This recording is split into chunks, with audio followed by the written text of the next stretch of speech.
Welcome to the C# tutorial. Today I'll be showing you how to make a complement generator in C#. So you're going to want to start off by making some arrays for your values. Starting with pronouns. Pronouns you can have.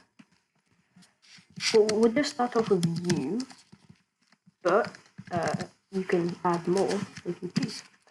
And I'll just use that you for the sake of simplicity. Then you can have your complements. So you can choose whatever you want, but I'll choose kind and generous. And you can have as many of these as you want. You can fill up the whole document with them.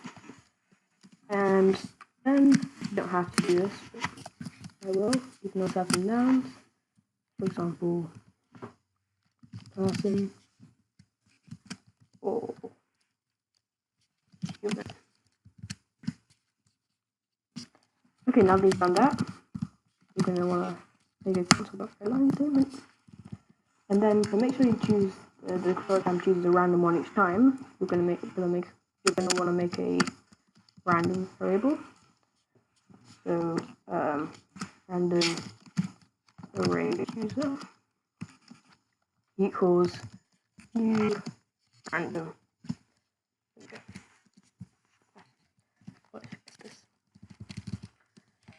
Right now you've done that, you can have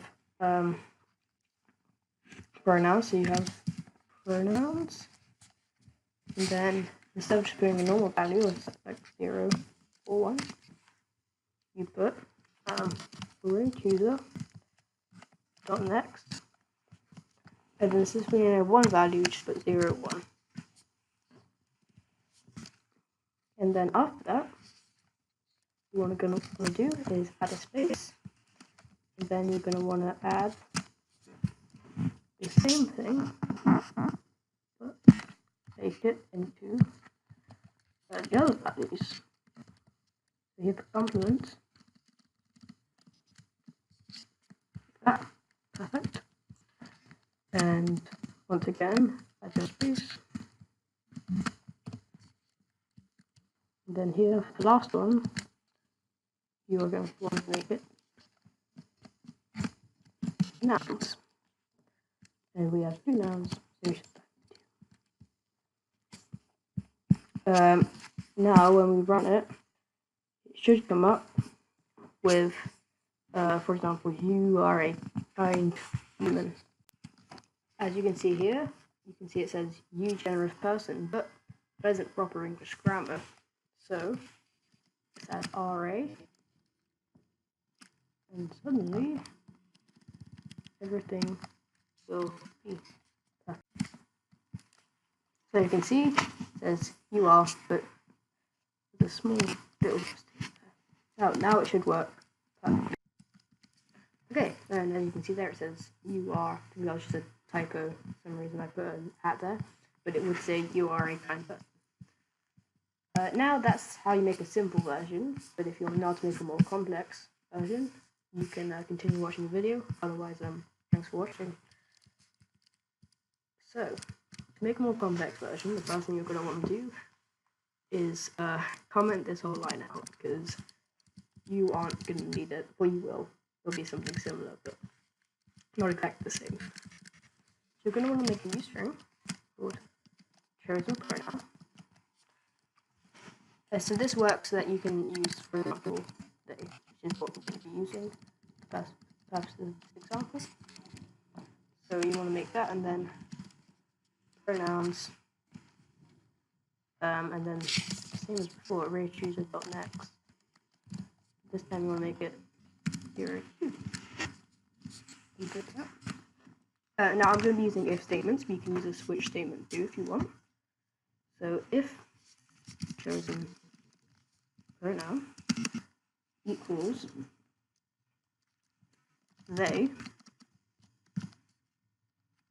Now you don't need to put it as they, you can also put it as pronouns 1, but I prefer they, honestly. If you've done that, remember your semicolon at the end.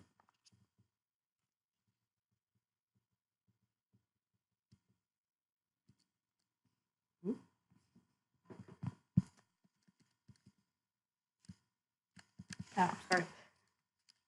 Make sure you include your oh, sorry, rookie mistake on my part. In this statement, you always have to have your brackets. Right. Then once you've done that, you'll want to open up your statements. So if it's they, we want it to do the same thing that it did down here. Instead, we want to make it plural. So just copy this line and put it there. And then what you're going to want to do is go to the end and just make it so that after this, instead of ending, it adds an S. So if it's they, instead of saying they are kind, they are a kind person, you need to get rid of the A, otherwise it doesn't make sense, but instead of saying they are a kind person, it'd say they are kind people. But actually it won't say people, because it will say persons instead. So you could make a new array called plural forms, but just to keep this, actually no, I will. You can make a new array called string plural nouns, and then you just make it people, humans. And now over here, instead of doing that, do plural nouns. You don't need this at all.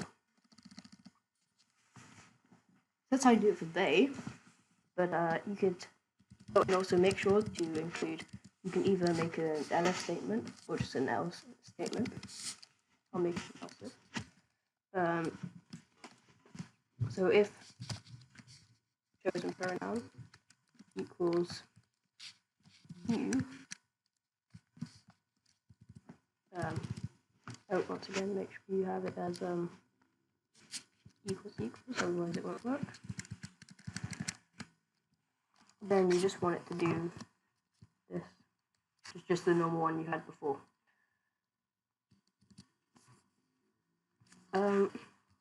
Yeah, so that's how you do that. And then, for example, if you want to do it with he, so chosen pronoun equals he. Then you're going to want to go down here to this here. But instead of is, instead of RA, put is a. And then make sure to include that here. And then make sure to include here.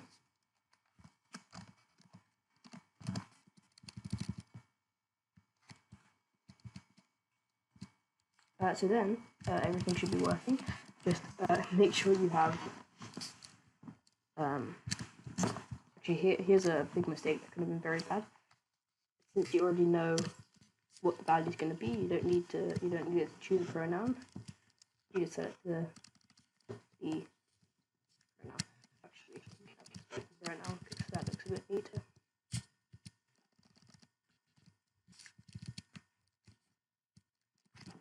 This is done in Visual Studio Code, by the way. So great for C#.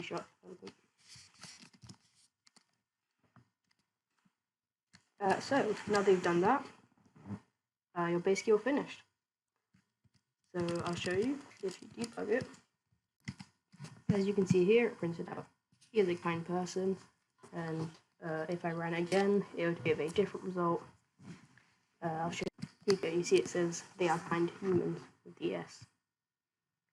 So thanks for watching this tutorial. I hope this helps you in your C# endeavors, and I'll see you in the next video. Bye.